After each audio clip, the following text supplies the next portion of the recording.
Hai guys, kasus hukum hari ini adalah mengenai hutang piutang yang berujung sanksi pidana. Cerita hukum ini mengenai niat hati menolong teman menagih hutang, tetapi malah dipenjara karena salah langkah. Tujuan dari video ini untuk mencegah kalian melakukan tindakan bagaimana yang akan saya sampaikan, dan apabila kalian korbannya, semoga video ini memberikan solusinya. Tonton sampai dengan selesai agar pesan di video ini tersampaikan dan memberikan kalian gambaran jika kalian menjadi pelakunya. Oke, kita akan langsung ke kasus hukumnya ya. Jadi Kentang dan Loncang, mereka berdua adalah sahabat karib. Pertemanan mereka bisa dibilang teman sehidup semati. Jika salah satu dari mereka mengalami permasalahan, maka mereka akan saling membantu dan saling menopang satu dengan yang lain. Pada suatu hari di rumah Kentang kedatangan tamu seorang teman bernama Wortel. Wortel hendak meminjam uang kepada Kentang. Wortel ini dia sedang kesulitan dan membutuhkan uang, adapun jumlahnya adalah sebesar 200 juta rupiah. Karena Wortel mempunyai kepribadian yang nekat, Wortel meminjam uang kepada Kentang setengah memaksa dan mengancam Kentang. Karena Kentang ketakutan terhadap ancaman Wortel, kemudian Kentang menyerahkan uang sebesar 200 juta kepada Wortel, dan Wortel menjanjikan akan dikembalikan pada bulan Januari. Dan juga karena Kentang tidak mau dirinya terus-menerus diganggu Wortel, kemudian Kentang segera menyerahkan uang sejumlah 200 juta kepada Wortel. Kemudian setelah tak lama Wortel menerima transferan dari Kentang sejumlah 200 juta. Kemudian Wortel segera meninggalkan Kentang di rumahnya. Lalu hari dan bulan berganti. Sampai pada jatuh tempo peminjaman pada bulan Januari, Wortel tidak segera mengembalikan uang milik Kentang sampai pada bulan Maret. Juga tidak ada kabar dari Wortel untuk segera mengembalikan uang milik Kentang sejumlah 200 juta rupiah. Kentang sudah habis kesabarannya menunggu pembayaran hutang yang tidak jelas kapan pembayaran. Kemudian yang ada di pikiran Kentang untuk menyelesaikan permasalahan adalah meminta bantuan Loncang untuk menagih uang miliknya. Kemudian pada hari Minggu, Kentang ke rumah Loncang untuk menceritakan permasalahannya dan meminta bantuan Loncang. Dan Loncang tanpa berpikir panjang langsung menyetujui dan membantu permasalahan yang sedang dihadapi oleh sahabatnya. Lalu pada hari Selasa, Loncang mendatangi Wortel untuk diajak pergi makan bersama. Wortel setuju, mereka berdua berangkat bersama, akan tetapi Loncang tidak membawa Wortel ke tempat makan, akan tetapi mengajak Wortel di lahan kosong dengan tujuan untuk menagih hutang. Wortel pada awalnya menolak untuk membayarnya, akan tetapi Loncang melakukan pemukulan pada bagian tubuh Wortel, sampai Wortel meminta waktu 30 menit untuk menunggu adiknya membawakan uang. Lalu tak lama setelah adiknya bernama Kubis datang, langsung transfer uang kepada Kentang sejumlah 100 juta dan sisanya akan dikembalikan di kemudian hari setelah ada uang.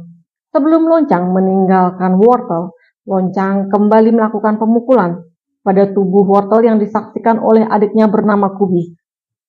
Nah begitu guys cerita hukum hari ini. Apa pesan dari cerita hukum tersebut mungkin sudah bisa kalian tangkap ya. Seseorang melakukan tindak pidana berupa memukul tubuh seseorang dengan tujuan menagih hutang. Adapun perbuatannya adalah untuk membantu temannya yang ketakutan menghadapi si tukang hutang.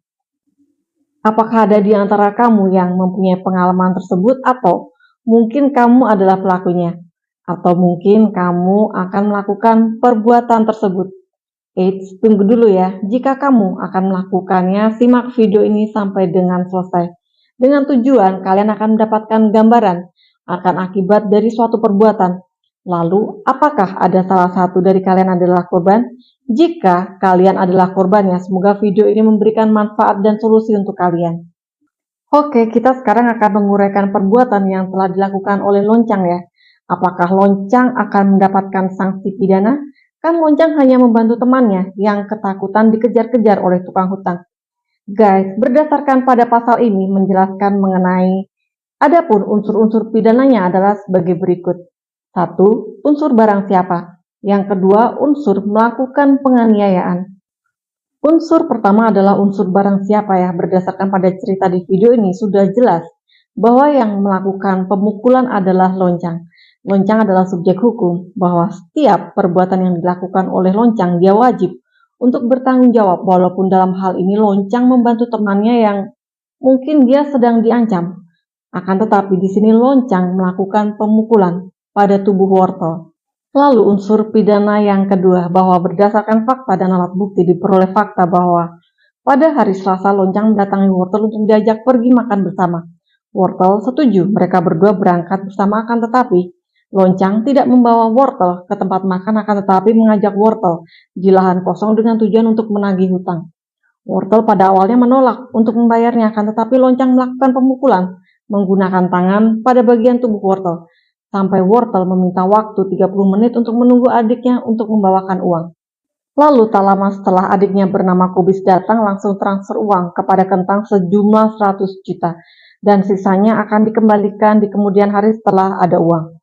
Sebelum Loncang meninggalkan wortel, Loncang kembali melakukan pemukulan pada tubuh wortel menggunakan helm dan kayu yang disaksikan oleh adiknya, dan akibat dari pemukulan tersebut menimbulkan rasa sakit dan luka pada tubuh wortel. Bahwa unsur pidana penganiayaan ini dibuktikan dengan visumnya yang dilakukan oleh wortel setelah kejadian tersebut.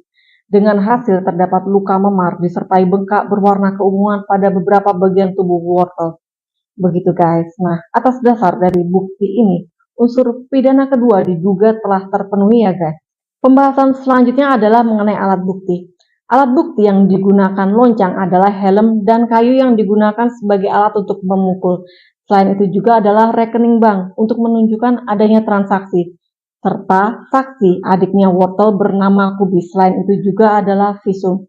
Begitu guys, kurang lebihnya alat bukti. Nah, dari penjelasan ini sudah jelas ya bahwa unsur pidana pertama dan kedua diduga telah terpenuhi, bahwa Loncang diduga melakukan tindak pidana penganiayaan. Begitu guys, akhir dari video ini.